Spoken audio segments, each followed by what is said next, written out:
আর আমার এই কুরবান করি আর মামুন ভাই আর দের কুরবান উপলক্ষে আর আল্লাহর ওয়াস্তে আরো কি ভাই বেগুন খুশি হই ভাই আর করি মানে কুরবান হতে বলছে মামান এই মামুনে আবার আর দের আর খুশি হইলাম আর আবার মামুনের পক্ষে আজীবন আছে বাপ আর উচিত নাকি অনেক কিছু না হয় আল্লাহ রহমত আর মামুন ভাই আর এই কুরবানের উপলক্ষে আর অল্প অল্প মান দিয়ে তারা কুরবান ন করে দেই না আর আপনি আবাকে তারা রে গুছি গুছি নিবি পুরা হইয়ার বিন ইনশাআল্লাহ আর খাই না মামলাকে দোয়া করি মনে করেন মানবাই বা বেশি ভালো মানুষ ওর মতো তো মানুষ তা তো পাবো না আশা করি আজকে বুঝতে পারছি না না আগেও পাইছি মনে হয় আর কুরবান করি না পারি আর করে রে বুঝছেন না নোয়াহালের পাশে তো আর কুরবান করি না পারি আর অসহায় মানুষ আর মামুন ছেলে না গুস্তলা ডাকে আর আসি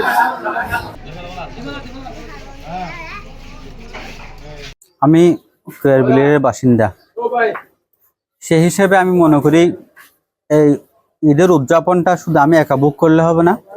প্রত্যেকটা মানুষের যেন এই ঈদের উদযাপন করতে পারে। আমি আল্লাহ পাক আমাকে সমর্থন দিয়েছেন, সেই হিসাবে আমি কোরবানি করতে পেরেছি। আল্লাহ পাক যাদেরকে বর্তমান সমর্থন নেই কোরবানি করার,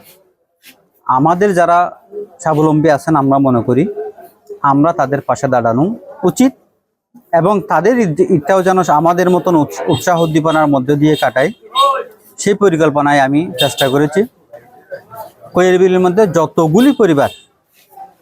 যতগুলি পরিবার কোরবানি করে নেই, প্রত্যেকটি পরিবারের ঘরে ঘরে গিয়ে আমি কোরবানির গোশত ওদের কাছে পৌঁছে দিয়েছি এবং পাশাপাশি আমি চেষ্টা করেছি নগদ কিছু তাদেরকে অর্থ সহায়তা দেওয়ার জন্য, যেন তারা মশলা তেল ওগুলো কিনতে পারে। কোয়েরবিলে যে গরুর মধ্যে কোরবানি করা হয় নাই প্রত্যেকটা করে আমি পৌঁছে দিয়েছি। এখন পর্যন্ত 3000 মতো আমি দিয়েছি। হয়তোবা রাত্রে আমার সংকলন হচ্ছে না বিদায় আরো মনে হয় দু একটা গরু জবাই করতে হবে, সেগুলো দিয়ে যেগুলো সংকলন হবে না সেটাও পরিপূর্ণ করে দেবেন ইনশাআল্লাহ রাত্রের মধ্যে। এগুলো মাত্র একমাত্র আল্লাহর সন্তুষ্টির জন্য। এখানে আমার নিজের স্বার্থ সংশ্লিষ্টতা এবং বলেন যে অনেকে বলে আমি আগামী নির্বাচন করবো সে পরিকল্পনা, এই সমস্ত কোনো পরিকল্পনা নিয়ে আমি এগুলো আমার পরিকল্পনার মধ্যে অংশ নয়। এটা আমি আজীবন আমার আল্লাহ পাক আমাকে যতদিন বেঁচে থাকবো এখানে পৃথিবীতে অতদিন ইনশাআল্লাহ সেটা আমি আমার সামর্থ্য অনুযায়ী আমি করে যাবো ইনশাআল্লাহ। আমি মনে করি সেটা এই পরিকল্পনাই আমার খুলুসিয়ত একমাত্র আল্লাহর সন্তুষ্টির জন্য। এটার কারণে আমার ভালোবাসা মানুষ আমার প্রতি ভালোবাসাটা তৈরি হয়েছে। সেটা আবেগে, যখন আমি ওদের কঠিন দুঃসময়ে সবসময় পাশে দাঁড়াই, কিছু মানুষ আছে যারা আবেগে আপ্লুত হয়ে